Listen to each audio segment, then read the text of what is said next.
ওয়েবগ্রাউন্ডে আপনাদেরকে স্বাগত। তো চলুন দেখা যাক আজকে আমাদের আলোচ্য বিষয়বস্তুগুলো কী কী। আজকে আমরা শিখতে চলেছি রেসপন্সিভ ডিজাইন কী হয়। আমি জানি অনেকেরই এই জিনিসটি খুবই ইন্টারেস্টিং মনে হবে, আর অবশ্যই এটি খুবই ইম্পর্ট্যান্ট আর ইন্টারেস্টিং যে রেসপন্সিভ ডিজাইন কী হয়। তো আজকে আমরা সেটা নিয়ে আলোচনা করব যে রেসপন্সিভ ডিজাইন কী হয় সিএসএসের মধ্যে, আর তারপরে আমরা দেখব যে মিডিয়া কোয়েরি কী হয়, আর সেটা নিয়ে আমরা বিস্তারিত আলোচনা করব। আসলে মিডিয়া কোয়েরি হচ্ছে রেসপন্সিভ ডিজাইনের একটি অংশ বা মূল অংশ বলতে পারেন, ঠিক আছে। তো সেটা নিয়ে আজকে আমরা আলোচনা করব। আর আজকে যদি আপনি এই ক্লাসটিতে নতুন হয়ে থাকেন তাহলে আপনি উপরে থাকা আই বাটনটিতে প্রেস করুন, সেখানে আপনি এই কোর্সের সমস্ত ভিডিওগুলো অ্যাজ এ প্লেলিস্ট হিসাবে পেয়ে যাবেন। আর পাশাপাশি আপনি নিচে থাকা ডেসক্রিপশন বক্সেও ক্লিক করতে পারেন, সেখানেও আপনি এই কোর্সের সমস্ত ভিডিওগুলো পেয়ে যাবেন স্টেপ বাই স্টেপ, কেমন। আর ভিডিওটিকে একদম শুরু থেকে শেষ পর্যন্ত খুব মনোযোগ সহকারে দেখবেন, একদম স্কিপ করবেন না, কারণ স্কিপ করলে আপনি অনেক কিছু মিস করে যাবেন, যেটা আপনার পরবর্তীকালে অনেক প্রবলেম ক্রিয়েট করবে। তো চলুন শুরু করা যাক। তো চলুন সর্বপ্রথম আমরা এটা জানি যে রেসপন্সিভ এটা কি হয়। দেখুন, আপনারা এই যে HTML তৈরি করছেন বা HTML একটা ফাইল তৈরি করছেন, মানে যখন আপনি সেটাকে ব্রাউজারে রান করেন, সেটা অ্যাকচুয়ালি একটা কি, একটা ওয়েবসাইট। পরবর্তীকালে আপনারা কি করবেন, খুব সুন্দর সুন্দর ওয়েবসাইটগুলো তৈরি করবেন, তাই না। এবার সেই ওয়েবসাইটগুলো আপনারা কিসে বানাচ্ছেন, ল্যাপটপে বানাচ্ছেন, কেউ বা হয়তো ডেস্কটপে বানাচ্ছেন, তাই না। এবার আপনি যেখানে বানাচ্ছেন আপনি শুধুমাত্র সেটার ভিউ দেখতে পাচ্ছেন, তাই আপনি ওটার আন্দাজ করে বানাচ্ছেন যে আপনি যেই মেশিনে বসে রয়েছেন সেই মেশিনের স্ক্রিন অনুযায়ী আপনি পুরোপুরি HTML-টা বানাচ্ছেন বা CSS-টা তৈরি করছেন। কিন্তু আপনার ওয়েবসাইটটা তো এমনও হতে পারে যে কেউ মোবাইলে দেখছে, বা কেউ বা আপনারই মতো একটা ল্যাপটপে দেখছে, বা কেউ বা আপনার থেকে বড় একটি ল্যাপটপে দেখছে, বা কেউ আপনার থেকে বড় একটি ডেস্কটপে দেখছে, বা অনেকেরই ধরুন অনেকের থাকে যেরকম 1920x1080p ধরুন আপনার রেজলিউশন থাকে, তো ওই সমস্ত স্ক্রিনে দেখেছেন, বা কেউ বা হয়তো ধরুন 4K রেজলিউশনে দেখছেন। তো 4K মানে আর কিছুই না, সাইজটা বড়, অর্থাৎ আপনি আপনার ল্যাপটপের স্ক্রিনটা যত সাইজের দেখছেন তার থেকে অনেক বড় বড় সাইজের ডেস্কটপ রয়েছে। তো বিভিন্ন মানুষ বিভিন্ন স্ক্রিনে আপনার ওয়েবসাইটটা দেখতে পারে, তাই না। তো বিভিন্ন স্ক্রিনে যাতে আপনার ওয়েবসাইটটাকে পুরোপুরিভাবে পারফেক্ট দেখায়, সেটাই হচ্ছে রেসপন্সিভ। অর্থাৎ আজকে আপনি আপনার ওয়েবসাইটটা ল্যাপটপে বানাচ্ছেন, পরবর্তীকালে কেউ আপনার ওয়েবসাইটটা মোবাইলে খোলার পরে যাতে মোবাইলে ওয়েবসাইটটাকে খুব সুন্দরভাবে দেখায়, সেটাকেই বলা হয় রেসপন্সিভ ডিজাইন, ঠিক আছে। আপনাকে সেভাবেই ডিজাইন করতে হবে যাতে জিনিসটা সমস্ত ডিভাইসে কম্প্যাটেবল হয়। যেরকম ওয়েবসাইটটা ল্যাপটপেও দেখতে যাতে সুন্দর হয়, মোবাইলেও যাতে দেখতে সুন্দর হয়, বড় বড় ডেস্কটপেও যাতে দেখতে সুন্দর হয়, তো ওইভাবে পুরোপুরিভাবে ওয়েবসাইটটা তৈরি করাটাকেই বলা হয় রেসপন্সিভ ডিজাইন, ঠিক আছে। আর আমরা সেটাই শিখবো যে কিভাবে এই রেসপন্সিভ ডিজাইন করতে হয়। তাহলে আজকে থেকে আপনাকে যদি কেউ বলে যে আপনার ওয়েবসাইটটা কি রেসপন্সিভ, তখন আপনি কি বুঝবেন, মানে ও বলতে চাইছে যে আমার ওয়েবসাইটটা কি মোবাইলে খুললে বা বড় বড় ডেস্কটপে খুললে জিনিসটা ঠিকঠাক দেখাবে কি। হ্যাঁ, আপনি তখন বলবেন যে হ্যাঁ আমারটা রেসপন্সিভ, কারণ আমার ওয়েবসাইটটা আপনি মোবাইলে খুলুন বা বড় বড় মনিটরে খুলুন, দেখবেন সমস্ত জায়গাতে আপনি পুরো পারফেক্টলি দেখতে পারবেন। কোনো জায়গাতে এলোমেলো হয়ে গেছে, মোবাইলে খোলার দরুন বা বড় ডেস্কটপে খোলার দরুন এলোমেলো হয়ে গেছে আপনার ওয়েবসাইটটা, এরকম হবে না। তো আপনাকে সেটাই শিখতে হবে যে রেসপন্সিভ ডিজাইন কীভাবে তৈরি করতে হয়। আর এটা খুবই ইন্টারেস্টিং। আমরা যে সমস্ত টেমপ্লেটগুলো পরবর্তীকালে করব, PHP to HTML যখন শুরু করব, তখন এক একটা ওয়েবসাইটকে কীভাবে রেসপন্সিভ করতে হয় সেটা আমরা ওখানে খুব ভালোভাবে দেখব। প্লাস দেখব যে আমাদের ওয়েবসাইটটা যেরকম ল্যাপটপেও চলবে সেরকমভাবে আপনার মোবাইলেও খুব ভালোভাবে চলবে, তারপরে বড় বড় ডেস্কটপেও ভালোভাবে চলবে, ঠিক আছে। তো আশা করি আপনারা বুঝতে পেরেছেন যে রেসপন্সিভ ডিজাইন বলতে কি বোঝানো হয়। আমি আরেকবারও বলে দিচ্ছি, কোনো একটা ওয়েবসাইট যদি মোবাইলে পারফেক্টলি দেখায় বা বিভিন্ন ডিভাইসে যখন পারফেক্টলি পুরোপুরিভাবে শো করবে, তখনই সেটি একটি রেসপন্সিভ ওয়েবসাইট হিসাবে গণ্য হবে, ঠিক আছে। আর চলুন, তো এই রেসপন্সিভ ডিজাইন নিয়ে কাজ করার জন্য আমাদেরকে অবশ্যই মিডিয়া কোয়েরি শিখতে হবে। তো আগে আমরা কিছুটা মিডিয়া কোয়েরি শিখে নিই। আজকে আমাদের আলোচ্য বিষয় হচ্ছে মিডিয়া কোয়েরি। খুব ভালোভাবে বুঝবেন, খুবই ইন্টারেস্টিং টপিক। আর শুধুমাত্র আজকের দিন নয়, এখন আস্তে আস্তে যত আপনারা এগোবেন তত আস্তে আস্তে আপনারা খুবই ইন্টারেস্টিং জিনিস শিখবেন, কারণ আস্তে আস্তে আপনারা PhD to HTML এর দিকে এখন আস্তে আস্তে বাড়ছেন। তাই এখনকার পথটা একটু আলাদা রকমেরই ভালো লাগা আপনাদের মধ্যে তৈরি করবে, ঠিক আছে। তো চলুন আমরা দেখি যে মিডিয়া কোয়েরি নিয়ে কীভাবে কাজ করতে হয়, কেমন। তো চলুন সাবস্ক্রাইব করুন আমাদের ওয়েবগ্রাউন্ড চ্যানেলকে এবং প্রেস করুন বেল আইকনে সবসময় ক্লাসগুলো সবার আগে পাওয়ার জন্য। তো চলুন সবার প্রথমে আমরা আমাদের ফোল্ডার স্ট্রাকচারটাকে তৈরি করে নিই। তার জন্য আমরা চলে যাই হচ্ছে F ড্রাইভ, তার মধ্যে ওয়েব ক্লাসেস, আর আমাদের ক্লাস নাম্বার হচ্ছে 53, তাই তো। তো ক্লাস 53। আচ্ছা, আপনাদের ক্লাস দিতে আমার একটুখানি দেরি হচ্ছে, তার কারণ হচ্ছে আমার শরীরটা একটু খারাপ রয়েছে, তো সেই কারণে আমি আপনাদেরকে ঠিকঠাকভাবে ক্লাসগুলো দিতে পারছি না। আমি কিছুদিন আগে জাভাস্ক্রিপ্ট আর PHP-র উপরে কিছু ক্লাস দিয়েছি, তো তখনও শরীরটা খুবই খারাপ ছিল, এখনও রয়েছে। তো আমি যখন সুস্থ হব কিছুটা, তখন আমি চেষ্টা করব আপনাদের ওয়েবগ্রাউন্ডের ক্লাসগুলোকে একটুখানি তাড়াতাড়ি দিতে, কেমন। তো ততদিন একটু অল্প অল্প করে শিখে যান। আচ্ছা চলুন, তো আমরা ধরুন ক্লাস 53 লিখলাম। এবার এখানে সবার আগে আমরা লিখব হচ্ছে index.html, তাই না? তো আমরা এখানটাতে লিখব index.html। বেশ, তো এখানে আমরা সাথে সাথে সিএসএস এর ফাইল তৈরি করে নেব। তো আমরা জানি সেটার নাম দিতে হবে স্টাইল, আর এখানটাতে .txt জায়গায় দিতে হবে .css, তাই না? একদম। তো এবার আমরা এটাকে রাইট ক্লিক করে এডিট উইথ নোটপ্যাড প্লাস প্লাসে খুললাম। এবার পাশাপাশি এটাকে রাইট ক্লিক করে ক্লোজ অল বাট দিস, যেটা আপনারা জানেন। আর তারপরে আমরা এখান থেকে style.css-টাকেও এখানে করে নিলাম, ঠিক আছে? একদম।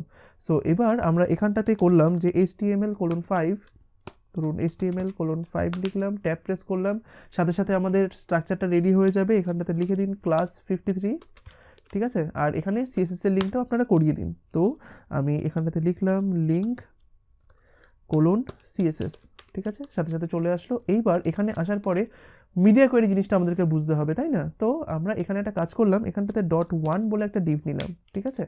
সো নেওয়ার পরে আমরা এটাকে একটু সিএসএস দিলাম। যেরকম আমি এখানটাতে সবার প্রথমে আমরা জানি এখানটাতে বডিতে margin:0 দিতে হয়, তাই না? একদম। আর এখানটাতে আমি করব .1, আর .1কে একটা সিএসএস দিয়ে দিই। যেরকম আমি এটার উইথ দিলাম ধরুন 300 পিক্সেল, আর হাইটও দিলাম এখানে হাইট এটাও দিয়ে দিলাম ধরুন 300 পিক্সেল। আর এটা একটা সামান্য একটু ব্যাকগ্রাউন্ড দিয়ে দিই। যেরকম আমি ব্যাকগ্রাউন্ড দিলাম, ব্যাকগ্রাউন্ডটা আমরা ফ্ল্যাট ইউআই কালার্স থেকে নিয়ে আসি। তো চলুন ফ্ল্যাট ইউআই কালার্সে চলে যাই। তো দেখুন আমরা ফ্ল্যাট ইউআই কালার্স থেকে আমরা এক কাজ করি, আমরা এই কালারটাকে নিই, ঠিক আছে? নেওয়ার পরে আমরা এখানে যাওয়ার পরে Ctrl+V পেস্ট করে দিলাম, সেভ করলাম। এবার আমরা এই ফাইলটাকে ওপেন করি, অর্থাৎ আমাদের ওয়েবসাইটটাকে, অর্থাৎ index.html-টাকে, এটাকে রাইট ক্লিক করব, ওপেন উইথ আপনার ফায়ারফক্স, ঠিক আছে? আপনাদের যদি ফায়ারফক্স থাকে ডাবল ক্লিক করলেই সেটা ওপেন হয়ে যাবে। তো দেখুন আমাদের ওয়েবসাইটটা তৈরি হয়ে গেল। এখানে আমরা একটা ডিভ দেখতে পাচ্ছি, তাই না? একদম। তো দেখুন এবার রেসপন্সিভ ডিজাইনটা কি হয়, যে আজকে দেখুন এই ডিভটা আপনার এই ল্যাপটপের স্ক্রিনে, অর্থাৎ যেখানে আপনি আপনার এই ডিভটাকে দেখছেন সেখানটাতে জিনিসটা এইভাবে রয়েছে। এবার আপনার ল্যাপটপের স্ক্রিনের সাইজ কত? আমার ক্ষেত্রে সেটা হচ্ছে 1366 পিক্সেল। আর কিভাবে স্ক্রিনের সাইজ দেখতে হয় সেটা কিন্তু আমি গত পর্বগুলোতে বলে দিয়েছি, ঠিক আছে? তো আপনারা যদি দেখেন তাহলে আমার এই যে পুরো স্ক্রিনের সাইজটা এতটুকু উইথ অনুযায়ী, তাহলে সেটা হচ্ছে 1366 পিক্সেল, তাই না? এবার 1366 পিক্সেলের মধ্যে যে আমি ডিপটা রেখেছি ওটার উইথ কত? 300 পিক্সেল, একদম। এবার দেখুন আমি এটার উইথটা একটু বাড়িয়ে দিই, যেরকম এটাকে একটু 500 পিক্সেল করে দিই। সো আমি এখানটাতে 500 পিক্সেল করলাম, করার পরে সেভ করলাম, এখানে আসলাম, রিফ্রেশে প্রেস করলাম, দেখুন এটা এখন 500 পিক্সেল হয়ে গেছে, একদম। তো এবার কথা হচ্ছে যে আপনি কি করে বুঝবেন একটা জায়গাতে থেকে যে এটা তো আপনি এখন আপনার স্ক্রিন দেখতে পাচ্ছেন, তাহলে কিভাবে আপনি চেক করবেন যে আপনার ওয়েবসাইটটা বিভিন্ন ডিভাইসে কাজ করছে বা করছে না? এটা আপনি কি করে বুঝবেন? এটার জন্য ইন্সপেক্ট এলিমেন্ট খুব সুন্দর একটা অপশান দিয়েছে, ঠিক আছে? তো তার জন্য আমরা দেখুন F12-এ প্রেস করলাম বা ইন্সপেক্ট এলিমেন্টটা খুললাম। ইন্সপেক্ট এলিমেন্ট খোলার পরে আপনারা দুরকমভাবে যেতে পারেন। আমরা ইন্সপেক্ট এলিমেন্ট থেকে ফার্স্টে দেখিয়ে দিই। তো দেখুন এইখানে দেখুন একটা মোবাইলের আইকন দেখতে পাচ্ছেন, এটার উপর একটু হোভার করুন তো কি দেখাচ্ছে দেখুন তো। এই টুল টিপের মধ্যে কি দেখাচ্ছে? রেসপন্সিভ ডিজাইন মোড, তাই না? আপনি এখানটাতে ক্লিক করতে পারেন বা আপনি ডাইরেক্টলি Ctrl+Shift+M প্রেস করতে পারেন, ঠিক আছে? তো এটা করলে কি হবে, আপনার রেসপন্সিভ মোড ওপেন হয়ে যাবে। যেরকম আমি এখানটাতে ধরুন ক্লিক করলাম, এই যে এই জায়গাটাতে ক্লিক করলাম, ঠিক আছে? ক্লিক করার পরে দেখুন এই ডিভটা কতটা ছোট হয়ে গেল না, মাঝখানে চলে এসে এটা আবার কি হয়ে গেল। তো চলুন দেখি এইটা কি হয়ে গেছে, এটা একটু বোঝার চেষ্টা করি। দেখুন এতক্ষণ ধরে আপনি আপনার ওয়েবসাইটটা বা ওয়েব পেজটা আপনার ল্যাপটপের স্ক্রিনে দেখতে পাচ্ছিলেন, যেখানটাতে আপনার বডির উইথ ছিল কত বা আপনার স্ক্রিনের উইথটা ছিল কত? 1366 পিক্সেল। এবার আপনি রেসপন্সিভ মোডে ওয়েবসাইটটাকে খুলতে চাইছেন, মানে এবার আপনি এখানে অনেক অপশান পেয়ে যাবেন যে আপনি আপনার ওয়েবসাইটটা কত সাইজের উইন্ডোতে খুলতে চান, অর্থাৎ আপনি কি আপনার ওয়েবসাইটটা মোবাইলে খুলতে চান? এবার দেখুন মোবাইলের নিশ্চয়ই উইথটা কম হবে বা মোবাইলে নিশ্চয়ই স্ক্রিনের সাইজটা কম হবে। ল্যাপটপের স্ক্রিনের সাইজ আপনার 1366 পিক্সেল, আর মোবাইলের স্ক্রিনের সাইজ নিশ্চয়ই কম হবে। আর আবার ধরুন আমার যে ল্যাপটপের স্ক্রিনের সাইজ 1366 পিক্সেল, তার থেকে অনেক আরও বড় বড় আপনার স্ক্রিনের বা রেজলিউশনের আপনার ডেস্কটপ রয়েছে, তো সেখানেও আমাকে টেস্ট করতে হবে। তো এই জন্যই ফায়ারফক্স বলুন বা ক্রোম বলুন খুব সুন্দর একটা জায়গা দেয়, সেটা হচ্ছে এই রেসপন্সিভ মোড, ঠিক আছে? অর্থাৎ আপনি আপনার ব্রাউজার থেকেই একটা রেসপন্সিভ মোডে চলে যেতে পারবেন। তো এইখানে আসার পরে আপনি বিভিন্ন রকমভাবে টেস্ট করতে পারবেন যে আপনার ওয়েবসাইটটা যদি মোবাইলে খোলা হয় তাহলে কেমন দেখতে হবে, আপনার ওয়েবসাইটটা যদি আপনার বড় ডেস্কটপে খোলা হয় তাহলে দেখতে কেমন হবে, সব কিছু আপনি এখান থেকে দেখতে পারবেন। তো দেখুন এই যে রেসপন্সিভ উইন্ডোটা আমরা কিসের মাধ্যমে খুললাম, আমরা ইন্সপেক্ট এলিমেন্টের মাধ্যমে খুললাম। তো তার জন্য আমাদেরকে প্রথমত ইন্সপেক্ট এলিমেন্ট ওপেন করতে হলো, তারপরে এখানে ক্লিক করতে হলো, তাই না?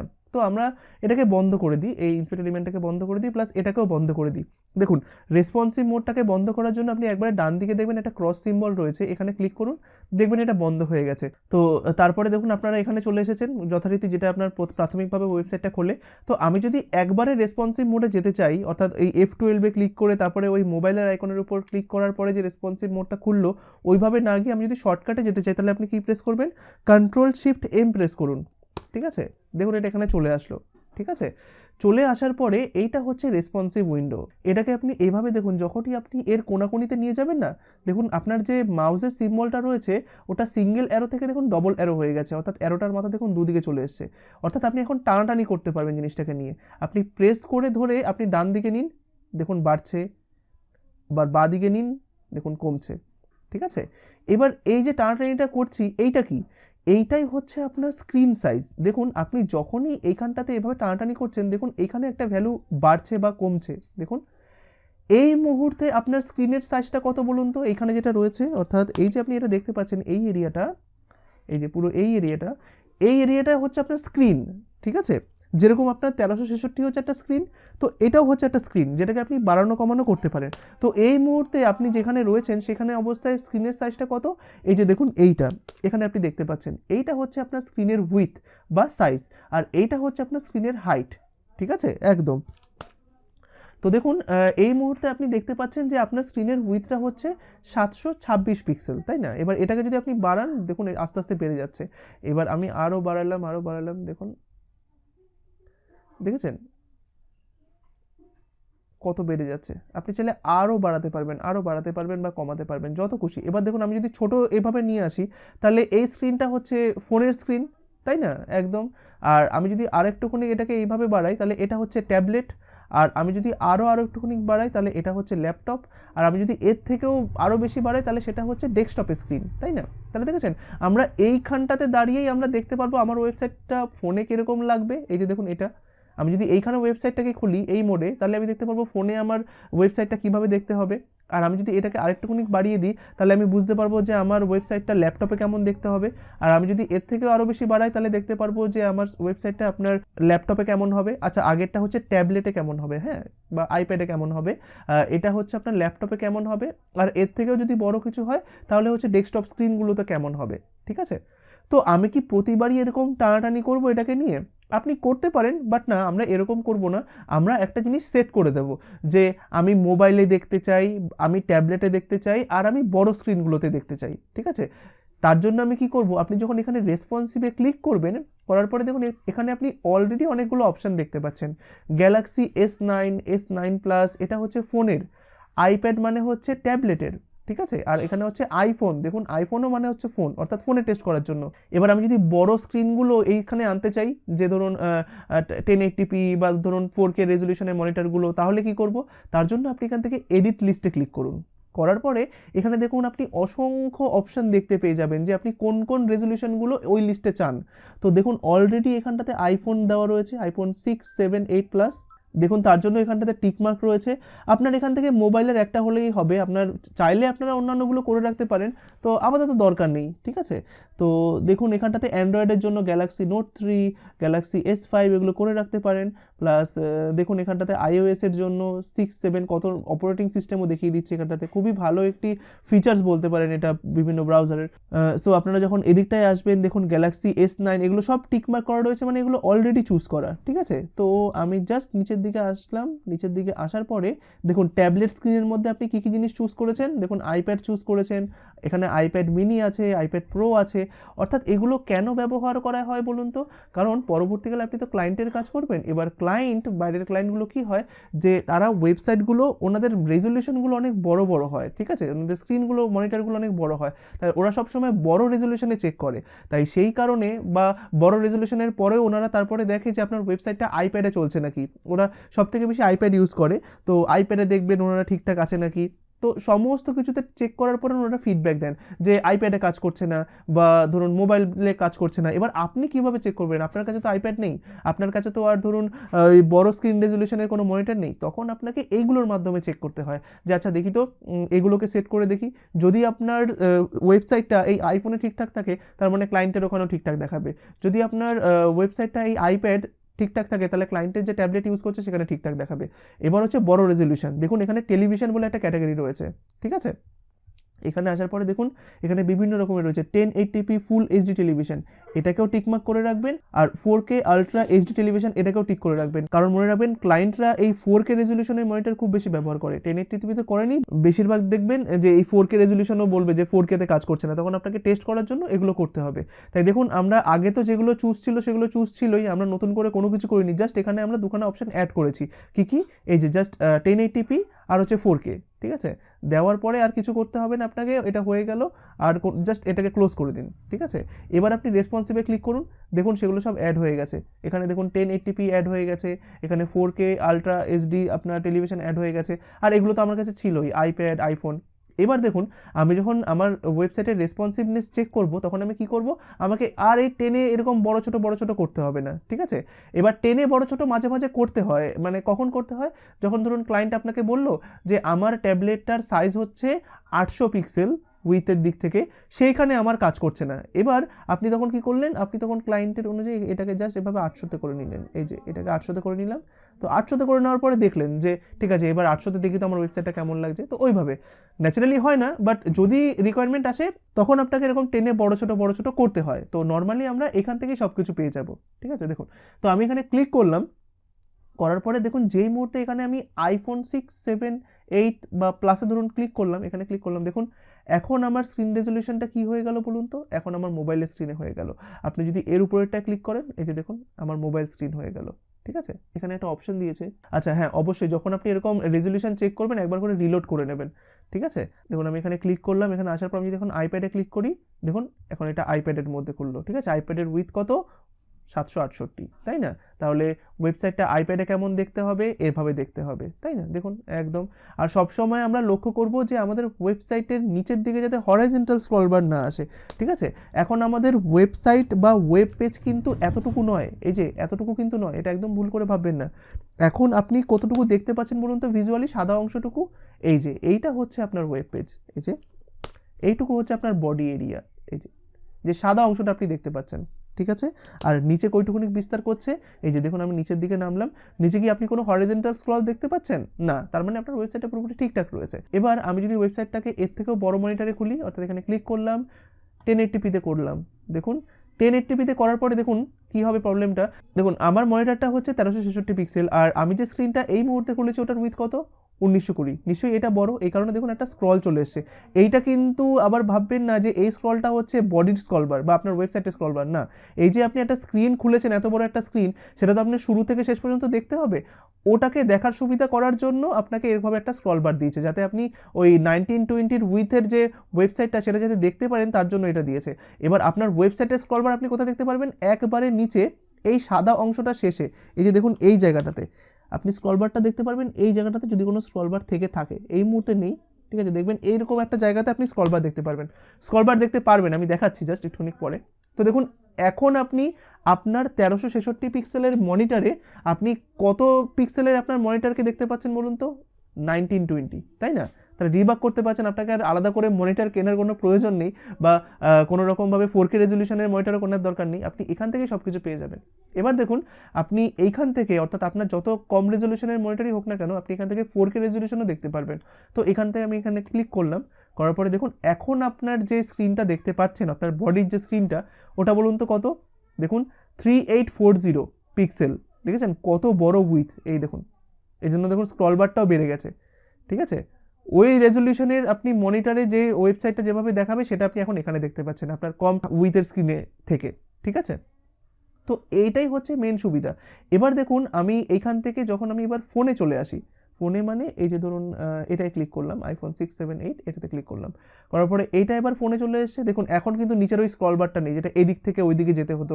কারণ কি, এখন আমার স্ক্রিনের উইথ হচ্ছে 1366, আর আমি যেটা খুলে রয়েছি বর্তমানে সেটার আপনার সাইজ কত, 414, তাই নিশ্চয়ই এটা আমার মনিটরের স্ক্রিনের থেকে কম, এই কারণে আমার স্ক্রলের কোনো দরকার নেই। আর আগেরগুলো কি ছিল, বেশি হয়ে যাচ্ছিল আমার স্ক্রিনের থেকে, এই কারণে একটা স্ক্রল বার চলে আসছিল।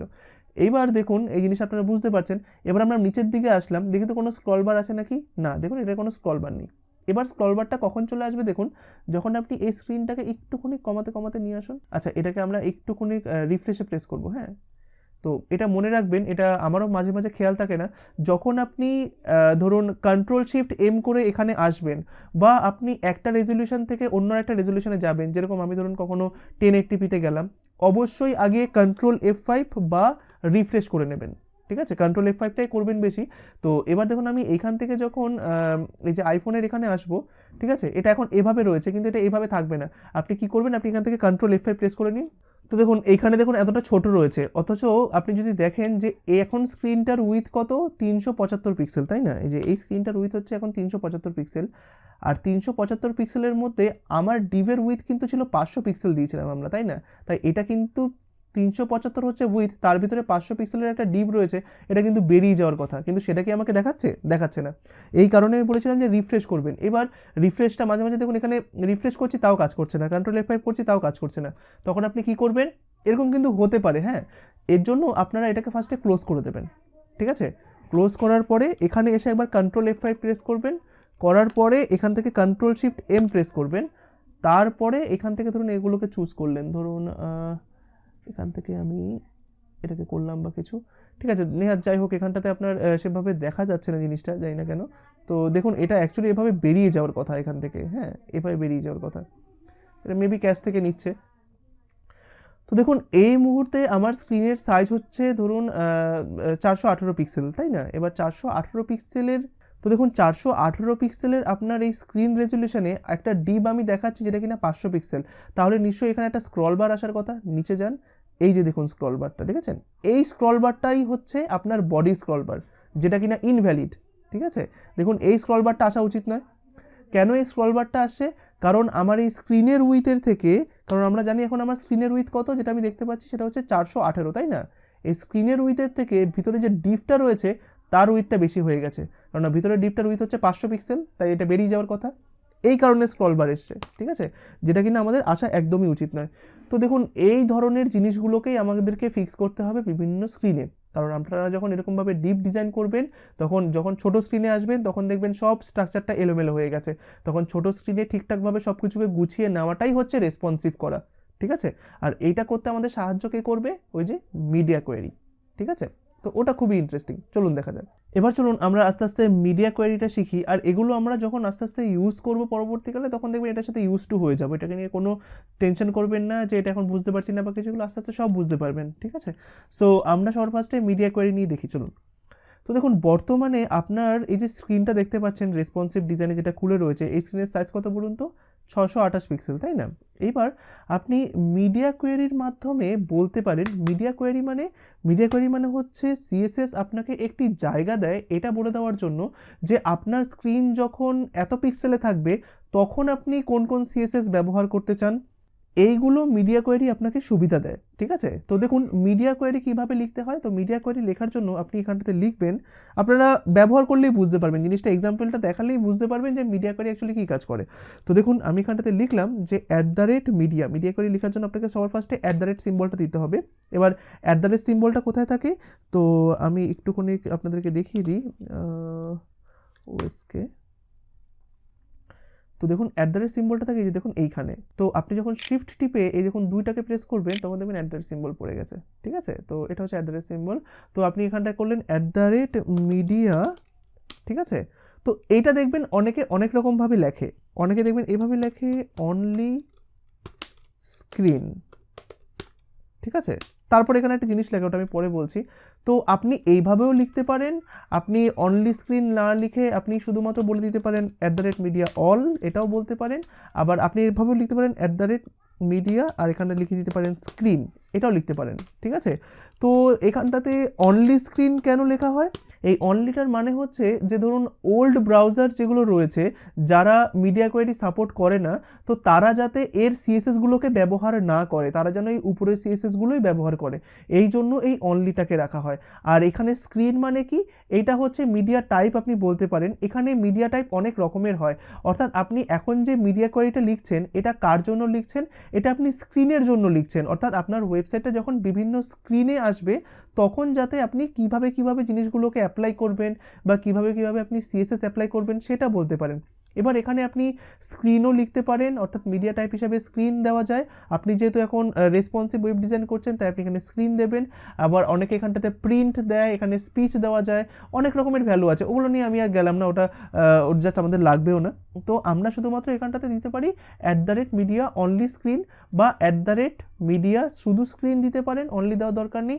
আবার আপনি এরপরে দিতে পারেন @media অল, অর্থাৎ আপনি সমস্ত স্ক্রিনের জন্য আপনি জিনিসটা করুন, অর্থাৎ সমস্ত মিডিয়া টাইপকে আমি এখানে বলে দিলাম যে আমার যে মিডিয়া কোয়েরিটা আমি লিখছি এটা সমস্ত মিডিয়া টাইপের জন্য, অর্থাৎ এটা স্ক্রিনের জন্যও প্রযোজ্য, এটা প্রিন্টের জন্যও প্রযোজ্য, এটা স্ক্রিন রিডারদের জন্য প্রযোজ্য, সবার জন্য প্রযোজ্য, ঠিক আছে। এভাবে আমি বলে দিতে পারি, কিন্তু ফর দ্য মোমেন্ট আমাদের ওই সমস্ত কিছু দেখার দরকার নেই। যখন আপনাদের এরকম প্রয়োজন হবে তখন আপনারা গুগল সার্চ করে নেবেন যে কত রকমের মিডিয়া টাইপ আছে, তো বা মিডিয়া ফিচার্স আছে, আপনারা সেখানে পেয়ে যাবেন। ওগুলো এক একটার এক এক রকমের কাজ, ঠিক আছে। বাট আমরা সিম্পলি যেহেতু বিগিনার্স, আমরা সব কিছু নতুন করে শিখছি, তাই আমরা খুব সহজভাবে শিখবো। তাই আপনারা চাইলে @media অল দিতে পারেন, আর আপনারা চাইলে @media এভাবে দিয়ে দিতে পারেন অনলি স্ক্রিন, ঠিক আছে, এভাবে দিয়ে দিলাম। এইবার এটা তো গেল নিয়ম যে এটা আমাকে লিখতেই হবে @media অনলি স্ক্রিন, যে আমি মিডিয়া কোয়েরি লিখতে চাইছি। এইবার আপনি কোন স্ক্রিন সাইজের জন্য আপনার মিডিয়া কোয়েরি লিখতে চাইছেন সেটাও তো ওকে বলতে হবে, তাই না? নাহলে তো বুঝবে না যে আপনি কোন স্ক্রিন সাইজের জন্য মিডিয়া কোয়েরিটা লিখছেন। তাই আপনাকে এখানটাতে লিখতে হবে @media অনলি স্ক্রিনটা আপনাকে লিখতেই হবে। তারপরে এখানে লিখতে হবে অ্যান্ড, যে এবং আমি মিডিয়া কোয়েরিটা লিখতে চাই, প্রথম বন্ধনী শুরু শেষ করবেন এইভাবে, হ্যাঁ।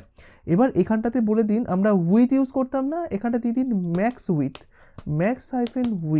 এটা লিখুন, এই প্রপার্টিটা লিখুন, এটা একটা সিএসএস প্রপার্টি। এখানে কোলন দিয়ে এবার আপনি স্ক্রিন সাইজটা বলে দিন যে কোন স্ক্রিন সাইজের জন্য আপনি লিখছেন। তো আপনি যদি এখানটাতে বলে দেন যে 600 পিক্সেল, এটা পিক্সেলে দিলেন, ঠিক আছে। এইবার তারপরে বোঝাচ্ছি যে এটার মানেটা কি। এবার আমি সিনট্যাক্সটাকে আগে বলে দিই, তাহলে আপনাকে ফার্স্টে লিখতে হবে @media অনলি স্ক্রিন অ্যান্ড তারপরে আপনার কোন স্ক্রিন সাইজের জন্য আপনি লিখছেন, এটা যখন পুরোটা হয়ে যাবে তারপরে এখানে একটা স্পেস দিয়ে ঠিক সিএসএস এর মতো সেকেন্ড ব্র্যাকেট ওপেন ক্লোজ করবেন বা কার্লি ব্রেসেস ওপেন ক্লোজ করবেন, তারপরে এখানে এন্টার প্রেস করুন। এবার এর মাঝখানে আপনাকে মিডিয়া কোয়েরি লিখতে হবে। তো এইটা কি? এইটা মানে হচ্ছে ম্যাক্স উইথ 600 পিক্সেল, মানে অর্থাৎ আমার স্ক্রিন রেজলিউশনটা বা স্ক্রিনের সাইজটা যখন 600 পিক্সেল বা তার নিচে থাকবে তখন তুমি এই মিডিয়া কোয়েরিটাকে ব্যবহার করো। এবার 600 পিক্সেল বা তার নিচে মানে আমি কোনটা বুঝি, অর্থাৎ আমার স্ক্রিন সাইজটা যদি 0 থেকে 600-র মধ্যে থাকে, ঠিক আছে। তো এই মুহূর্তে আমাদের স্ক্রিন সাইজটা কত দেখুন তো, 628। তাহলে কি আমার এটা এই মিডিয়া কোয়েরির মধ্যে পড়ছে? না, পড়ছে না। কিন্তু ম্যাক্স উইথ 600 মানে 600 বা তার নিচে, ঠিক আছে। এবার সেটা শুরু হবে 0 থেকে 600 পর্যন্ত, যেহেতু আমি মিনিমামটা বলে দিইনি, এখানে আমি বলে দিয়েছি যে 600 পর্যন্ত, অর্থাৎ 600 পর্যন্ত বা তার নিচে। এবার মিনিমাম ও কত থেকে ধরবে? 0 থেকে ধরবে, যেহেতু আমি মিনিমাম কিছু বলে দিইনি। মিনিমামও বলে দেওয়া যায় যে তুমি 300 থেকে 600-র মধ্যে যখন থাকবে বা 200 থেকে 600-র মধ্যে যখন থাকবে সেটাও বলে দেওয়া যায়, বাট সেটা এখন আমরা বলে দিইনি, তাই এটা আপাতত থাকুক। ওটাও আমরা দেখিয়ে দেবো যে কিভাবে আপনি বলে দিতে পারেন যে মিনিমাম যখন এত থাকবে, ম্যাক্সিমাম যখন এত থাকবে, এটা বলে দেওয়া যায়। তো এখন যেহেতু আমরা বলে দিয়েছি যে ম্যাক্স উইথ 600, মানে ও বুঝবে 600 পিক্সেল বা তার কম যখন স্ক্রিন সাইজ থাকবে তখন আমরা এই মিডিয়া কোয়েরিটাকে ব্যবহার করব, ঠিক আছে। এবার মিডিয়া কোয়েরি মানে কি? এখানে কি লিখতে হবে? এখানে কিচ্ছু লিখতে হবে না, এখানে শুধুমাত্র আমাদেরকে সিএসএস লিখতে হবে, ঠিক আছে। এই যে সিএসএসগুলো আপনারা শিখে এসেছেন সেগুলোই আপনাকে এখানে লিখতে হবে, আর কিছুই নয়। দেখুন, তো আমি চাইছি যে যখনই এই স্ক্রিনটা, আমার স্ক্রিনের সাইজটা যখন 600 পিক্সেলের কম আসবে তখন আমি চাইছি এই .1 ক্লাসটাকে এখান থেকে কপি করে এখানে বসিয়ে দিন, ঠিক আছে। এবার দেখুন, এখান থেকে কপি করে এখানে বসিয়ে আনা ধরুন একটু এলোমেলো হয়ে গেল, প্রথমটা কিন্তু ঠিকঠাকভাবেই বসেছে, নিচেরগুলো দেখুন পুরোপুরিভাবে এলোমেলো হয়ে গেছে। তো আমি এখান থেকে এটাকে পুরোপুরি সিলেক্ট করে ধরে এটা ট্যাব প্রেস করে দিলাম, দেখুন একবারে পুরো সমানভাবে সব কিছু চলে আসলো। .1 যেখানে শুরু হয়েছে এখানে শেষ হয়েছে ব্র্যাকেটটা, তাই না?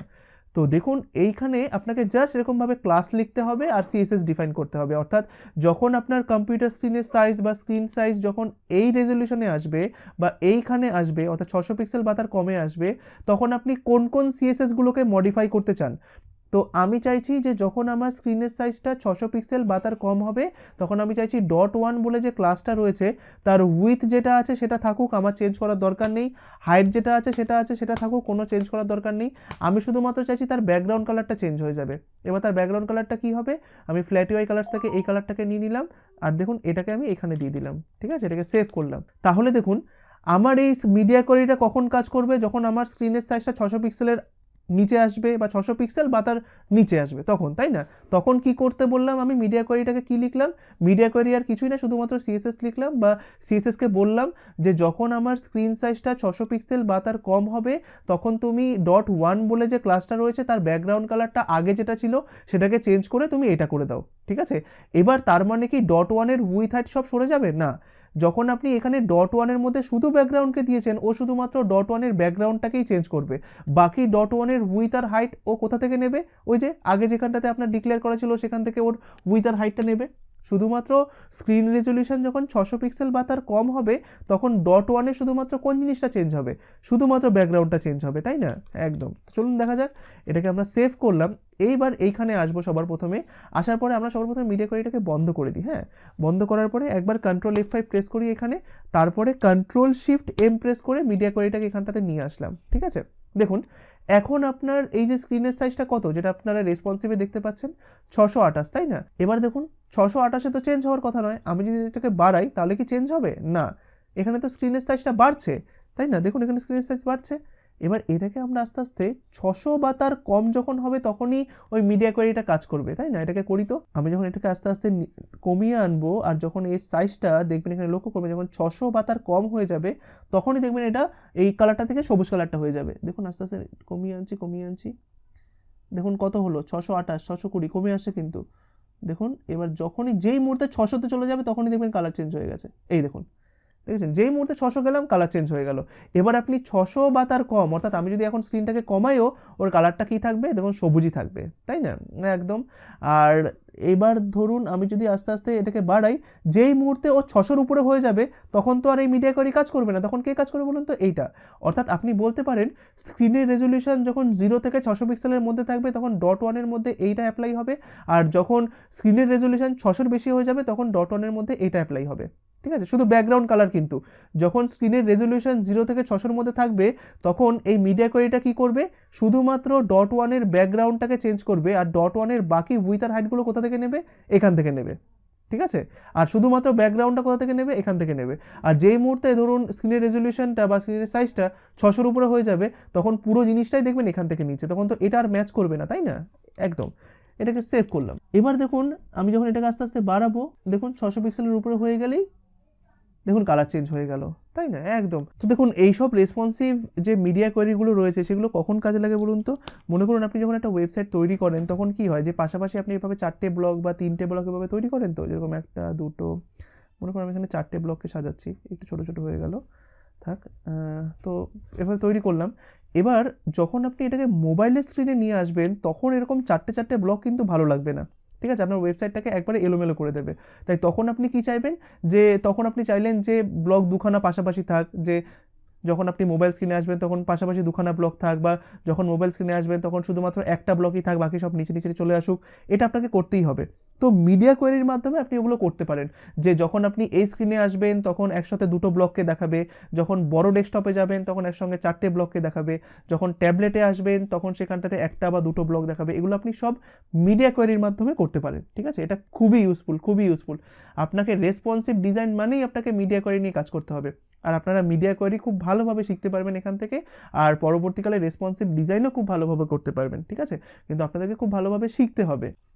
তো চলুন আমরা জাস্ট বেসিকভাবে দেখি। তো আশা করি আপনারা দেখতে পারলেন। এবার দেখুন যেই মুহূর্তে আমি এরকমও করতে পারি যে .1 রয়েছে, তো আপনি চাইলে এখানটাতে যখন এটার স্ক্রিন সাইজ কমে আসবে আপনি এখানটাতে বলে দিতে পারেন যে এটার উইথ আর হাইটও কমে যাবে।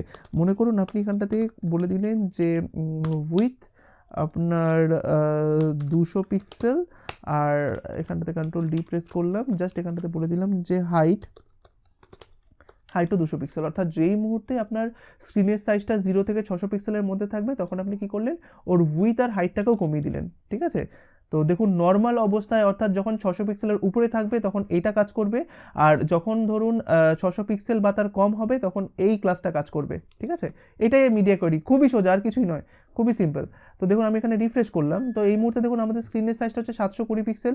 তো যেই মুহূর্তে এই কারণে দেখুন আপনাদের 720 পিক্সেলের মধ্যে থাকা মানে কি, এর উইথ হচ্ছে এখন 500 পিক্সেল আর হাইট কত দিয়েছিলাম 300 পিক্সেল রয়েছে। এবার যেই মুহূর্তে এটাকে আমরা কমিয়ে 600 পিক্সেলে নিয়ে আসবো স্ক্রিনের সাইজটাকে, তখন এই যে ডিপটা রয়েছে এটার উইথ কত হয়ে যাবে, 300 পিক্সেল মেবি, তাই তো? হ্যাঁ 200 পিক্সেল, আর হাইটও হয়ে যাবে 200 পিক্সেল। দেখুন আমি যখন এটাকে কমিয়ে আনবো, এই যে দেখুন যেই মুহূর্তে কমিয়ে আনলাম দেখুন এর উইথ আর হাইট এখন কত হয়ে গেছে। এটাকে রাইট ক্লিক করুন, ইন্সপেক্ট এলিমেন্টে যান, তাহলে বুঝতে পারবেন। দেখুন আমি এখন .1-এ রয়েছি, দেখুন .1-এ যখন রয়েছেন আপনি এখানে দেখতে পাচ্ছেন এগুলো সব cross cross cross cross mark হয়ে গেছে। কেন হয়ে গেছে দেখুন, আপনি দেখতে পাচ্ছেন style.css এর 5 নম্বর লাইনে একবার .1কে ডিক্লেয়ার করা হয়েছে বা এই ক্লাসটাকে ডিক্লেয়ার করা হয়েছে। এবার এই সেম ক্লাসটা আবার এখানে দেখতে পাচ্ছেন, তাহলে দু জায়গায় কেন আপনি একটু ভালোভাবে দেখলেই বুঝতে পারবেন। এইখানে দেখুন রয়েছে যে @only screen max with 600 pixel, এটা দেখেই বুঝতে পারছেন এই যে এখন যে .1-এর উপর যে সিএসএসটা অ্যাপ্লাই হয়েছে সেটা মিডিয়া কোয়েরি থেকে অ্যাপ্লাই হচ্ছে। ঠিক আছে, যেই মুহূর্তে এর স্ক্রিনের সাইজটা বেড়ে যাবে দেখুন এখন এটা কোথা থেকে অ্যাপ্লাই হচ্ছে, style.css এর 5 নম্বর লাইনে, তাই না? এবার এটাকে একটু কমিয়ে আনুন আস্তে আস্তে উপর থেকে, দেখুন এখন দেখুন এই 5 নম্বর লাইনে সবগুলো সব কেটে গেছে, আর শুধুমাত্র এখন কোনটা অ্যাপ্লাই হচ্ছে, মিডিয়া কোয়েরিটা অ্যাপ্লাই হচ্ছে। দেখুন এইটা, দেখুন এই যে আপনি এইটা দেখেই বুঝতে পারবেন এই জায়গাটা দেখে যে সিএসএস যেটা পড়ছে সেটা কি মিডিয়া কোয়েরি থেকে পড়ছে না যেটা নর্মাল সিএসএস সেখান থেকে পড়ছে। এটা দেখুন এখন মিডিয়া কোয়েরি থেকে পড়ছে, তাই না? একদম। তো খুবই খুবই সিম্পল, খুবই ইউজফুল। আমরা মিডিয়া কোয়েরি আস্তে আস্তে আরও বেশি করে শিখবো যখন আমরা প্র্যাকটিক্যাল কাজ করব। ঠিক আছে, তো এটা খুবই ইউজফুল। দেখুন আমাদের এখন জিনিসটা এরকম হয়ে গেল, আমরা সব কিছু করতে পারি, সব কিছু। মনে করুন আজকে বডিতে আপনি এরকম একটা ব্যাকগ্রাউন্ড কালার দিয়েছেন, আচ্ছা এখানে বডিতে একটা মনে করুন ব্যাকগ্রাউন্ড কালার দিয়েছেন, ব্যাকগ্রাউন্ড জাস্ট এখানটাতে মনে করুন আমরা ফ্ল্যাট ওয়াই কালার্স থেকে এটাকে নিয়ে নিলাম। হ্যাঁ, তো এই কালারটা দিয়েছেন। এবার আপনার ইচ্ছে হচ্ছে যে যেই মুহূর্তে যদি কেউ আপনার ইয়েটা ট্যাবলেটে খোলে তাহলে আপনার ব্যাকগ্রাউন্ড কালারটা চেঞ্জ করতে চাইছেন, যদি কেউ ফোনে খোলে তাহলে তার কালারটা ব্যাকগ্রাউন্ড কালারটা চেঞ্জ করতে চাইছেন। এবার চলুন সবার ফার্স্টে দেখি মিডিয়া কোয়েরিতে গিয়ে ট্যাবলেটের সাইজটা কত। ঠিক আছে, আমরা কিন্তু এরকম এরকম করে বুঝতে পারবো না কোনটার সাইজ কত, সেটা বোঝার জন্য আপনারা এখানে ক্লিক করুন, করার পরে ট্যাবলেট মানে কোনটা বলেছি, আইপ্যাড, তাই না? ক্লিক করুন, আইপ্যাডের দেখুন তো কত উইথ, এই যে 768, তাই না? এবার আপনি এখান থেকে এগুলোকে সব আমি ধরুন রিমুভ করে দিলাম। হ্যাঁ, তো আমি আবার প্রথম থেকে লিখলাম। তো আপনার রিকোয়ারমেন্টটা কি, আপনার রিকোয়ারমেন্টটা হচ্ছে যখন আপনি ট্যাবলেটের স্ক্রিনে থাকবেন তখন আপনার ব্যাকগ্রাউন্ড কালারটা অর্থাৎ বডির ব্যাকগ্রাউন্ড কালারটা একরকম হবে, আপনি যখন বড় ডেস্কটপে থাকবেন তখন আপনার বডির ব্যাকগ্রাউন্ড কালারটা অন্যরকম হবে, আপনি যখন মোবাইল স্ক্রিনে থাকবেন তখন আপনার বডির ব্যাকগ্রাউন্ড কালারটা অন্যরকম হবে। তো আপনি জানেন যখন আপনাকে এরকম স্ক্রিন বেসড কোনো কাজ দেওয়া হবে তখনই ভাববেন আপনাকে মিডিয়া কোয়েরি লিখতে হবে বা রেসপন্সিভ ডিজাইন করতে হবে।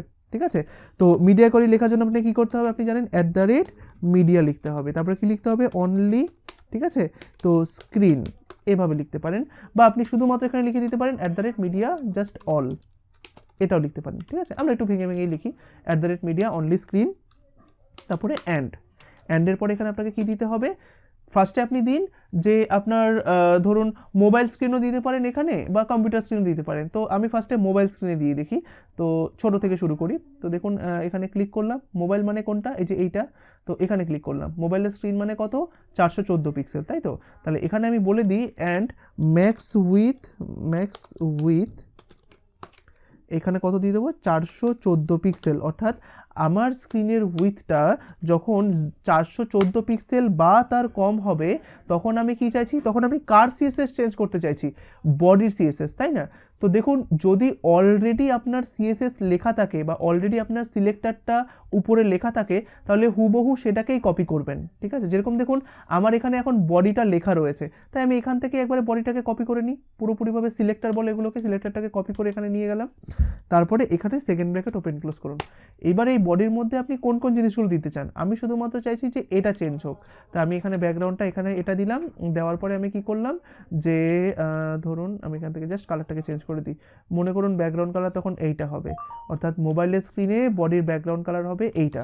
ঠিক আছে, এইবার ট্যাবলেটের স্ক্রিনে কি হবে সেটা আপনি কি করে বলবেন বা কি করে বোঝাবেন, তখন তার জন্য আপনাকে আবার একটা মিডিয়া কোয়ারি এখানে লিখতে হবে। ঠিক আছে, এবার চলুন তো দেখা যাক ট্যাবলেটের স্ক্রিন কতটুকু। আমি এখানে গেলাম, তখন ট্যাবলেটের মানে হচ্ছে এইটা, মানে 768, তাই না? এখানে যান, আবার লিখুন @media only screen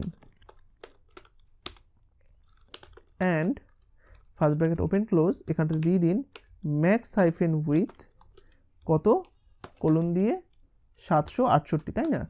768 পিক্সেল। তারপরে এটা।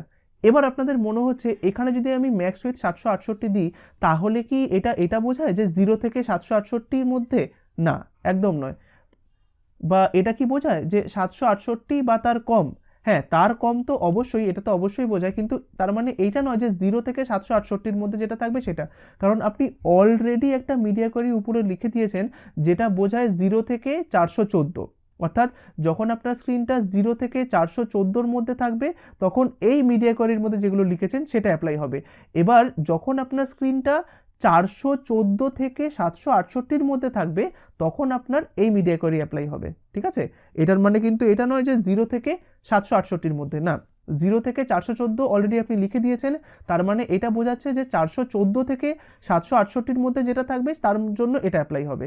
এবার তার জন্য আপনি সেম ওয়েতে এখান থেকে এটাকে কপি করলাম, এখানে নিয়ে গেলাম, নিয়ে যাওয়ার পরে কী করবো, একটা কালার দিয়ে দিই। তো ফ্ল্যাট ইউআই কালার্স থেকে আমি যে কোনো একটা কালার, ধরুন এটা, সাপোজ এটা নিলাম, এখানে দিয়ে দিলাম। ঠিক আছে, দিয়ে দিলাম।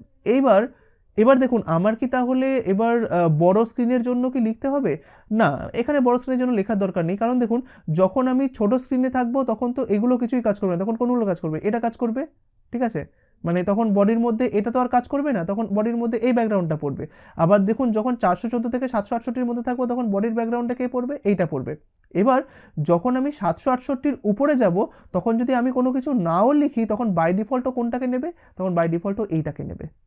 ঠিক আছে, দেখুন আমি 768-র উপরে গেলে কি হবে সেটা বলে দিইনি, তাই যখন এখানেও কোনো কিছু পাবে না তখন ও কোথা থেকে নেবে? তখন এই যে নর্মাল জিনিসগুলোর থেকে নেবে। ঠিক আছে, আর আরেকটা জিনিস অবশ্যই মনে রাখবেন, আপনি যখন বডির মধ্যে ধরুন একটা মিডিয়া কোয়ারি লিখছেন, আপনি বডির মধ্যে শুধুমাত্র কি দিয়েছেন? ব্যাকগ্রাউন্ড। তাহলে কি এখন বডির মধ্যে শুধুমাত্র এই প্রপার্টিটাই কাজ করবে? না, বডির মধ্যে কিন্তু এই প্রপার্টিটাও কাজ করবে। কারণ আপনি যদি এখানে আলাদা করে উল্লেখ করে দিতেন যে মার্জিন কোলন ধরুন 15 পিক্সেল, তাহলে হয়তো তখন এগুলোকে ও ইগনোর করতো, শুধুমাত্র যখন স্ক্রিনটা 0 থেকে 414-র মধ্যে আসবে তখন দেখবে শুধুমাত্র এটাকেই ও কাজ করাচ্ছে। ঠিক আছে, তখন কিন্তু মার্জিনটা ও আর ওখান থেকে নেবে না, যেহেতু এখানে আপনি মার্জিন বলে দিয়েছেন তখন মার্জিনও আপনার এখান থেকে নেবে, ব্যাকগ্রাউন্ডও আপনার এখান থেকে নেবে যখন আপনার স্ক্রিনটা এই রেজলিউশনে আসবে। এবার যদি আপনি এখান থেকে এটা না দিতেন তখন কি ও মার্জিনটাকে এখান থেকে নিত? হ্যাঁ, নিত। যেই সমস্ত জিনিসগুলো ও এইখানে পাবে না অথচ উপরে পাবে সেগুলো কিন্তু ও উপর থেকে নেবে। যেরকম দেখুন এখানে ও মার্জিনকে পাচ্ছে না, তাই মার্জিনকে কিন্তু ও উপর থেকেই নিচ্ছে, তাই না? যেরকমটা দেখলাম ঠিক .1-এর উইথ আর হাইটের ক্ষেত্রে, দেখুন .1-এর ক্ষেত্রে যখন আমরা করেছিলাম আমরা শুধুমাত্র ব্যাকগ্রাউন্ডটাকে চেঞ্জ করেছিলাম, তাই না, মিডিয়া কোয়ারিতে, কিন্তু বাদবাকি উইথ আর হাইটটা কোথা থেকে পাচ্ছিল বলুন তো? ও এখান থেকে পাচ্ছিল না। একদম সেরকম বডির ক্ষেত্রেও কিন্তু তাই, এইটা অবশ্যই মনে রাখবেন। আর আরেকটা জিনিস মনে রাখবেন, এই যেটা বললাম যে এখান থেকে আপনার ম্যাক্স উইথ 768, মানে এটা নয় যে 0 থেকে 768 আপনাকে কাউন্ট করতে হবে। আপনি যদি 768-র আগে কোনো মিডিয়া কোয়ারি দিয়ে থাকেন তাহলে সেটা আপনি ওই আগের মিডিয়া কোয়ারিতে যে স্ক্রিন সাইজটা দিয়েছেন সেটা থেকে 768 এটা কাউন্ট হবে। এবার আপনার যদি এখানটাতে এই মিডিয়া কোয়ারিটা না থাকতো তখন আপনি বলতে পারতেন এইটা মানে হচ্ছে 0 থেকে 768। ঠিক আছে, কিন্তু যেহেতু আপনার অলরেডি উপরে এটা রয়েছে তার জন্য এটা বলার দরকার নেই। ঠিক আছে, আমি আবার বলে দিচ্ছি এখানে জিনিসটা কি হবে। স্ক্রিন সাইজ যখন আপনার 0 থেকে 414 পিক্সেলের মধ্যে থাকবে তখন বডির ব্যাকগ্রাউন্ড কালারটা এটা হবে। স্ক্রিন সাইজ যখন 414 থেকে 768-র মধ্যে থাকবে তখন বডির মধ্যে এইটা অ্যাপ্লাই হবে। এবার স্ক্রিন সাইজ যখন 768-র উপরে থাকবে সেটা তো আমি বলে দিইনি, তাই সেটা তখন কি করবে, তখন ও ডিফল্টভাবে যেটা রয়েছে বডির ব্যাকগ্রাউন্ড কালার ও সেটা নেবে। ঠিক আছে, সেভ করলাম, এখানে আসলাম, রিফ্রেশে প্রেস করবেন একবার, দেখুন তো প্রাথমিকভাবে এখন দেখুন এই কালারটা আসছে। তো যেই মুহূর্তে আমি এটাকে উপরে নিয়ে যাচ্ছি 768 রয়েছে, তো দেখুন 768 যেই নিচে চলে আসবে, তো দেখুন আমার এখানে একটা প্রবলেম হচ্ছে, দেখুন আমি নিচের দিকে নামানোর চেষ্টা করছি বাট কালার তো চেঞ্জ হচ্ছে না। সাথে সাথেই মনে করবেন অবশ্যই আপনি ভুল করেছেন। ঠিক আছে, এবার ভুল বের করার প্রথম দেখুন সবার ফার্স্টে ইন্সপেক্ট এলিমেন্ট করি। হ্যাঁ, এটাকে রাইট ক্লিক করলাম, ইন্সপেক্ট এলিমেন্ট করলাম, দেখি ভুলটা কোথায় হয়েছে। আমরা এখন কত স্ক্রিনে রয়েছি? 976, তাই না? তাই এটাকে কমাতে কমাতে আমাদের মিডিয়া কোয়ারিটা হওয়া উচিত ছিল যে যখনই ও 768-র নিচে হবে তখনই কাজ করার কথা, তাই না? কিন্তু দেখুন 768তে কাজ করছে না, কেননা দেখুন যখনই আমি 768-র নিচে চলে আসবো তখন এখানে একটা মিডিয়া কোয়ারি অ্যাড হওয়ার কথা না, সেটা কি অ্যাড হচ্ছে না? হচ্ছে না। কিন্তু তার মানে আমি নিশ্চয়ই আমাদের সিএসএসে ভুল করেছি, কারণ আপনারা কিছুক্ষণ আগেই দেখেছেন যেই মুহূর্তে আমরা স্ক্রিনের সাইজটাকে কমিয়ে আনছিলাম তখন এখানে একটা মিডিয়া কোয়ারি অ্যাড হয়ে যাচ্ছিল না, এটার ক্ষেত্রে কিন্তু সেটা হচ্ছে না। তার মানে আমরা নিশ্চয়ই কিছু একটা ভুল করেছি। তো চলুন দেখুন ভুলটা কী করেছি। দেখি @মিডিয়া আমাদের কোনটা কাজ করছে না, 768 কাজ করছে না। চলুন তো দেখি কী কারণে কাজ করছে না। @মিডিয়া, হ্যাঁ স্পেলিং ঠিকঠাক আছে, অনলি ঠিকঠাক আছে, স্ক্রিন ঠিকঠাক আছে, অ্যান্ড ঠিকঠাক আছে, ম্যাক্স ঠিকঠাক আছে, উইথ WYTH দিয়ে দিয়েছি, দেখুন এখানে WYDTH হবে, তাই না, উইথ হবে। তো এটার জন্য মেবি কাজ করছিল না। চলুন দেখি, সেভ করলাম, এখানে আসলাম, রিফ্রেশে প্রেস করলাম, দেখুন এখন কাজ করছে। আর দেখুন এখন কিন্তু এখানে মিডিয়া কোয়ারিটাও চলে আসলো, তাই না। বড় স্ক্রিন করছি, মিডিয়া কোয়ারি নেই, অবশ্যই থাকার কথা নয়। যেই মুহূর্তে ছোট স্ক্রিন করব তখন মিডিয়া কোয়ারি চলে আসার কথা, এই যে মিডিয়া কোয়ারি চলে এসেছে। আর দেখুন 768-র নিচে আসলে কি হবে সেটা বলে দিলাম, তাই না। দেখুন এখন যখন আমি 768-র উপরে থাকবো তখন এই কালারটা থাকবে, যেটা আমি এখানটাতে বলে দিয়েছি, অর্থাৎ ডিফল্ট কালারটা পাবে। যেই মুহূর্তে আমি 768 বা তার কম চলে আসবো তখন কোন কালারটা হবে, এই কালারটা, দেখুন এই কালারটা হয়ে গেল। এবার যখন আমি কার কমে আসবো, 414-র কমে যখন আসবো তখন কোন কালারটা নেবে, যেটা আমি এখানে দিয়েছি। চলুন দেখা যাক, এটাকে কমাতে কমাতে যখন আমি 414-তে নিয়ে চলে আসবো, 414 বা তার কম, তাই তো, দেখুন তো 414 বা তার কম গেলে দেখুন হচ্ছে না, তার মানে নিশ্চয়ই আমরা কোনো ভুল করেছি। হ্যাঁ, আবার চলুন দেখি কি ভুল করেছি। 414 বা তার নিচে গেলে ইয়ে হওয়ার কথা, কালার চেঞ্জ হওয়ার কথা, হচ্ছে না। চলুন দেখি কি ভুল করেছি। তো সবার আগে আমরা দেখে নিই যে আমরা ইন্সপেক্ট এলিমেন্টটা ওপেন করি। ইন্সপেক্ট এলিমেন্টটা ওপেন করার পরে তো দেখুন এইখানে আসার পরে আপনারা দেখতে পাচ্ছেন যে দেখুন এখানে কিন্তু মিডিয়া কোয়ারিটা পড়ছে। আমি যখন একটু বড় ছোটো করছি, দেখুন এটা তো হচ্ছে 768টা পড়ছে। এবার যেই মুহূর্তে আপনি এটাকে ছোটো করবেন দেখুন যে 414টা পড়ছে কিনা।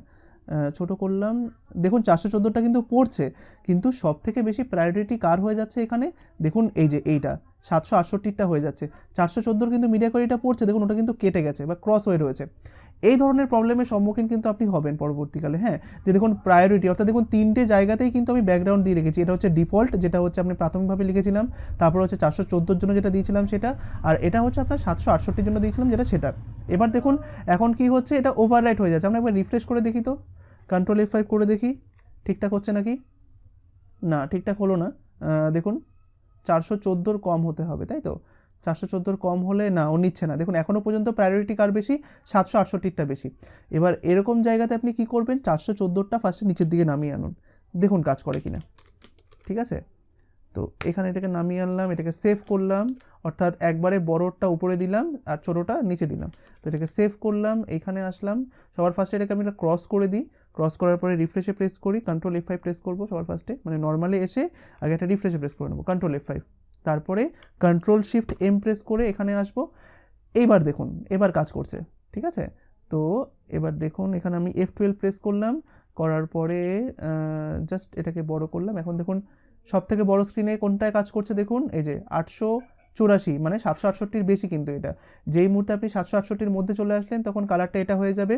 এবার যেই মুহূর্তে আপনি এটার থেকেও কম আস্তে আস্তে এসে 414-র কম চলে আসবেন তখন দেখুন এই যে ব্যাকগ্রাউন্ডটা দেখুন চেঞ্জ হয়ে গেল, তাই না। এখন দেখুন কোন মিডিয়া কোয়ারিটা প্রায়োরিটি পাচ্ছে, দেখুন তো 414টা পাচ্ছে, তাই না।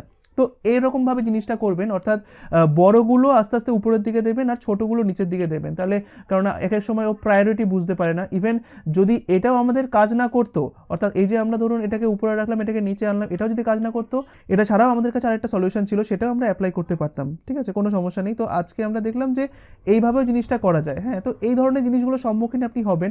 আমি আগেও বলেছি যত বেশি আপনি প্রবলেমের সম্মুখীন হবেন তত বেশি আপনার কাছে সলিউশন আসবে, তত বেশি আপনি শিখতে পারবেন, ঠিক আছে। তো দেখেছেন আমাদের মিডিয়া কোয়ারিটা অ্যাপ্লাই হলো। তো ঠিক এইভাবেই মিডিয়া কোয়ারিগুলোকে নিয়ে আমাদেরকে কাজ করতে হবে পরবর্তীকালে, যেটা কিনা খুবই ইন্টারেস্টিং। এইবার আরেকটা জিনিস বলে দিই যে এখানে আরেকটা জিনিস করে দিই, যেটা ওই যে মিনিমাম এত ম্যাক্সিমাম এত, এটাও আমরা বলে দিতে পারি এই যে এটার মধ্যে, ঠিক আছে। তো সেটা কিভাবে আমি এখানটাতে বলে দিতে পারি, @media only screen অ্যান্ড এখানটা চলে যান, আমি এখানে বলে দিই, এখানে দেখুন ম্যাক্স উইথ এখন এত মানে কত বোঝাচ্ছে, যে মিনিমাম হবে 0 আর ম্যাক্সিমাম হবে 768, তাই না। আপনি এইখানেই মিনিমামটা বলে দিতে পারেন, অ্যান্ড এখানটাতে বলে দিন মিন হাইফেন উইথ, এটা বলে দিন, ঠিক আছে। মিন উইথ কোলন আপনি বলে দিলেন ধরুন 600 পিক্সেল, ঠিক আছে। তাহলে দেখুন মিন উইথ 600 পিক্সেল। আচ্ছা এখানে তার আগে অ্যান্ড বসবে, হ্যাঁ মাঝখানে, অর্থাৎ আপনাকে অ্যান্ড বসিয়ে যেতে হবে। এখানে বলতে হবে @media অনলি স্ক্রিন অ্যান্ড, এইটুকু তো থাকেই প্রাথমিকভাবে। তারপরে আপনি যদি এখানে বলে দিতে পারেন যে min width 600 pixel and max width 768 pixel, তার মানে বোঝাবে যে এই যে বডির ব্যাকগ্রাউন্ডটা শুধুমাত্র তখনই চেঞ্জ হবে যখন আমার স্ক্রিনের উইথটা 600 থেকে 768-র মধ্যে থাকবে। এবার যদি 600-র কম হয় তাহলে কি হবে, তখন এই যে ডিফল্ট নেবে। যদি আপনার 768-র বেশি হয় তখন কোনটা নেবে, এই যে ডিফল্ট নেবে। শুধুমাত্র এই মিডিয়া কোয়ারি তখনই কাজ করবে যখন স্ক্রিনটা 600 থেকে 768-র মধ্যে থাকবে তখনই। যদি 600-র কম হয় তাহলে কিন্তু এই ডিফল্টগুলোই নেবে, তাই না? চলুন দেখা যাক। এখানে গেলাম, রিফ্রেশে প্রেস করলাম, দেখুন এখন স্ক্রিন রেজলিউশন কত বা স্ক্রিনের সাইজটা কত আমার 388 পিক্সেল না। দেখুন এই কারণে এখন কোনটা নিয়েছে, দেখুন ডিফল্টটা নিয়েছে। এবার যখনই আমার এই ক্রাইটেরিয়াটা পূর্ণ হবে, অর্থাৎ আমার স্ক্রিন রেজলিউশন যখন 600 থেকে 768-র মধ্যে যাবে তখনই আমার ওই মিডিয়া কোয়ারি কাজ করবে। তাই এটাকে আস্তে আস্তে বাড়ান তো, এখন ক্রাইটেরিয়া পূরণ হবে না। যেই মুহূর্তে দেখুন, এই যে দেখুন 600-র উপরে চলে গেল কিন্তু, ঠিক আছে? দেখুন আস্তে আস্তে এই কালারটা নিয়ে নিল। এবার স্ক্রিন রেজলিউশনটা যখন 600 থেকে কতর মধ্যে থাকবে, 768। দেখুন যেই মুহূর্তে 768-র বাইরে বেরিয়ে যাচ্ছে তখন কিন্তু আবার ওই কোনটা নিচ্ছে, ডিফল্টটা নিচ্ছে। এই যে দেখুন এখন এই ডিফল্টটা নিচ্ছে। এবার স্ক্রিনটাকে আপনি আস্তে আস্তে কমিয়ে আনুন, দেখুন 768-র মধ্যে চলে আসলাম, ওইটা নিয়ে নিল, অর্থাৎ এই যে এটা। এবার কতক্ষণ ধরে আপনি এটাকে দেখতে পারবেন, যতক্ষণ পর্যন্ত এটা 600-র মধ্যে থাকবে। আস্তে আস্তে কমাচ্ছি, দেখুন দেখুন যেই মুহূর্তে এটা 600-র কম হবে তখনই দেখবেন আবার ডিফল্ট কালারটা নিয়ে নিয়েছে, তাই না? একদম। তো দেখেছেন মিডিয়া কোয়ারির মাধ্যমে আপনি অনেক কিছু করতে পারেন, অনেক কিছু করতে পারেন। মানে আপনি এখন হয়তো বুঝতে পারছেন না যে আপনি কী কী করতে পারবেন, বাট যখন আমরা কাজ শুরু করব তখন আপনারা বুঝতে পারবেন যে মিডিয়া কোয়ারির মাধ্যমে অসংখ্য অনেক কিছু করা যায়। যেরকম ধরুন আপনার ওয়েবসাইটে আপনি যদি চান যে একটা স্ক্রিনের মধ্যে ধরুন ডেস্কটপ স্ক্রিনে একটা ডিভ রয়েছে যেটা ধরুন অ্যাবসোলিউট পজিশন দিয়ে আপনি ধরুন এখানে রেখেছেন, তো আপনি চাইছেন যখন স্ক্রিনটা একদম ছোট হয়ে যাবে তখন জিনিসটা ধরুন এখানে চলে আসলো, বা আপনি চাইছেন যখন স্ক্রিনটা ট্যাবলেট স্ক্রিনে আসবে বা তখন আপনার এই ডিভটা আপনার এইখানে চলে আসবে। আপনি অসংখ্য কিছু করতে পারেন। এরকমও হতে পারে যে ধরুন প্রাথমিক অবস্থাতে একটা ওয়েবসাইটের ব্যাকগ্রাউন্ড একটা রয়েছে, তো ব্যাকগ্রাউন্ডটা যখন আপনি বিভিন্ন স্ক্রিন রেজলিউশনে আসছেন সেই অনুযায়ী আপনার ব্যাকগ্রাউন্ডটাই চেঞ্জ হয়ে যাচ্ছে। অসংখ্য কিছু যখনই দেখবেন আপনার এমন একটি টাস্ক এসছে যেটা আপনার স্ক্রিনের উপরে ডিপেন্ডেন্ট, তখনই আপনাকে বুঝতে হবে যে সেটা আপনি মিডিয়া কোয়ারির মাধ্যমে আপনি করবেন, ঠিক আছে? এই যে ধরুন আমরা পরবর্তীকালে যখন শিখবো, এই যে ধরুন আমরা যখন একটা ব্লক তৈরি করলাম, দেখলাম যে এটা 50% রয়েছে, এটা 50% রয়েছে, ঠিক আছে? তো যখন আপনার স্ক্রিনের সাইজটা কমে আসবে তখন আপনি চাইছেন যে ওটা যেন 100% এভাবে নিচে নিচে চলে আসে। এগুলো সব মিডিয়া কোয়ারির মাধ্যমে করা হয়, ঠিক আছে? এটা আমরা পরবর্তীকালে দেখব।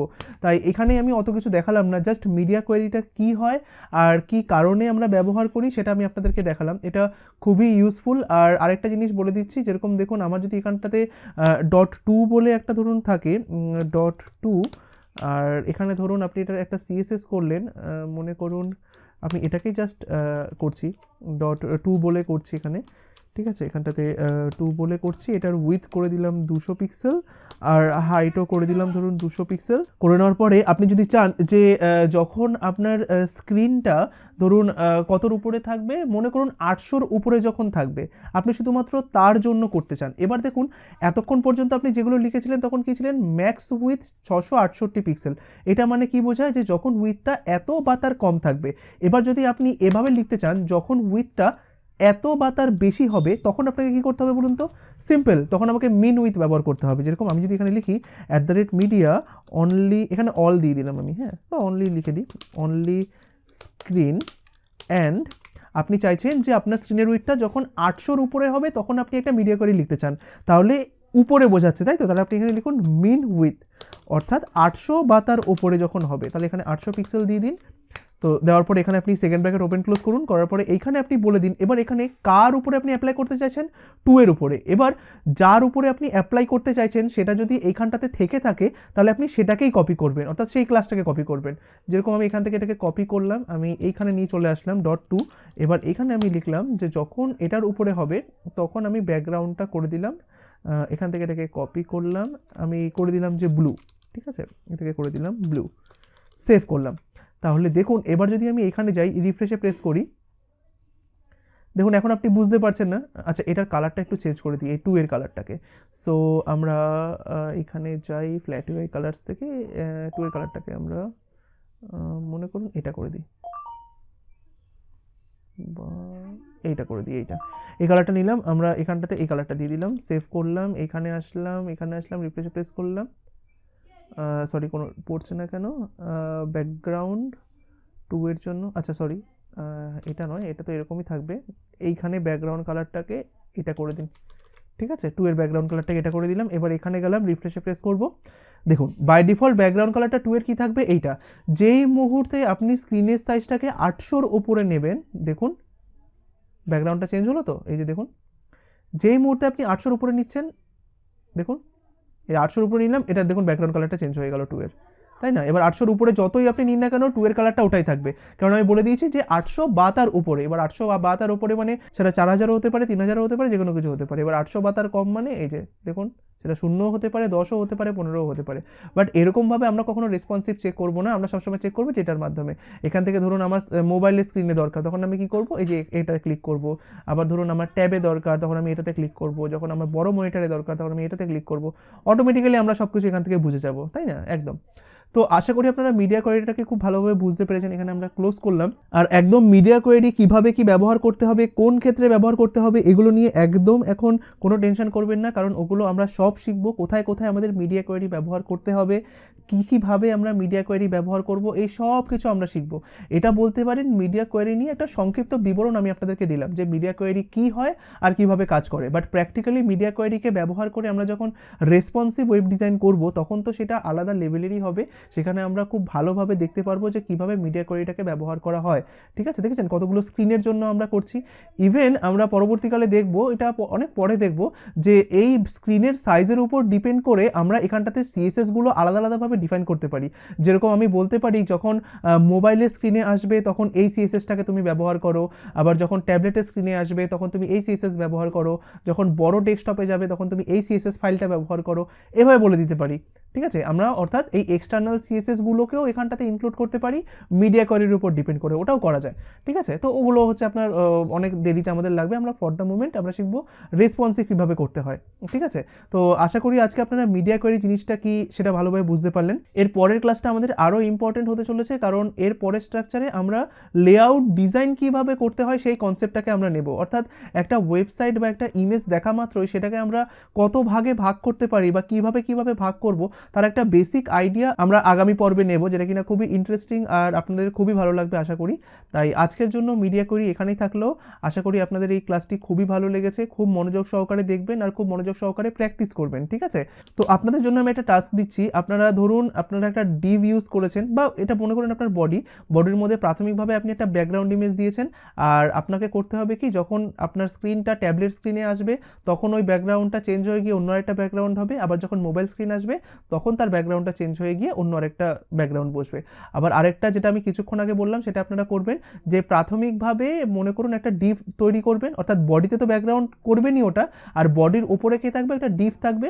ডিভের মধ্যে ধরুন একটা এলিমেন্ট প্রাথমিক অবস্থায় স্ট্যাটিক এভাবে থাকবে। ঠিক আছে, যখন ওটার স্ক্রিনটা আপনার পুরোপুরিভাবে ট্যাবলেটে চলে আসবে তখন ট্যাবলেট স্ক্রিনে ওই ডিভটা থাকবে এইখানে। ঠিক আছে, আর মোবাইলের স্ক্রিনে ওই ডিভটা থাকবে এইখানে। ঠিক আছে, এইটা আপনাদের টাস্ক, এটা করে আপনারা অ্যাসাইনমেন্টটাকে জমা দেবেন। ঠিক আছে, আশা করি আজকের এই ক্লাসটি আপনাদের খুবই ভালো লেগেছে। ভালো থাকবেন, ধন্যবাদ। সাবস্ক্রাইব করুন আমাদের ইউটিউব চ্যানেলকে এবং প্রেস করুন বেল আইকনে সবার প্রথম আমাদের লেটেস্ট এবং আপডেটেড ক্লাসগুলোকে পাওয়ার জন্য। আর লাইক করুন যদি আপনাদের ভিডিওটি ভালো লেগে থাকে, আর সাথে সাথে শেয়ার করুন।